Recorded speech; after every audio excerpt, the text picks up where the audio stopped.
Je ne suis pas juriste, mais en observant, en faisant quelques recherches pour pouvoir parler de cette situation, je me suis rendu compte que le Conseil constitutionnel a la possibilité de casser une décision ou une disposition contraire à la Constitution.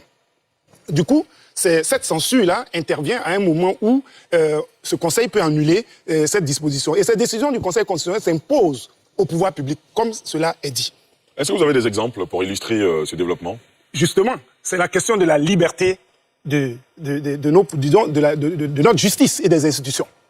Parce que là, quand le collègue Regnima dit que le Conseil constitutionnel est souvent victime, bon, moi j'allais faire ma tête comme Galilée pour dire, et pourtant, elle tourne. Ça dit qu'il faut pouvoir assumer ceux pour lesquels tu as été désigné, tu es mandaté par le peuple pour dire le droit.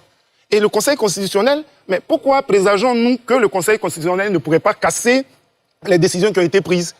Du coup, nous sommes en train de dire que le Conseil constitutionnel est soumis au pouvoir, à la justice qui a été déjà, la justice ivoirienne qui a condamné, où on s'est plaint de ce que le président Laurent Gbagbo était à La Haye, Charles Blé Goudé n'était pas chez lui lorsqu'on dépose ce document, et que, là où les gens disent qu'il y a eu une manipulation de la justice. Mais le Conseil constitutionnel, qui est l'organe suprême en termes de justice chez nous, a la possibilité de casser. Et il ne faut pas croire que le Conseil constitutionnel est forcément une juridiction qui est au pas. Et moi, j'ose rêver que notre institution juridique puisse dire ce qu'il y a pour que nous puissions aller à la paix. Parce que il y a des gens qui ont eu le courage de dire et pourtant elle tourne. Et puis ils ont dit ce qu'ils avaient à dire. Et le Conseil constitutionnel peut le dire. Comme Honoré Gueye l'a dit, et on a parlé de devoir d'ingratitude. Pas qu'on soit ingrat, mais il faut dire ce qui est bon pour la situation actuelle. Voilà ce que je voulais dire.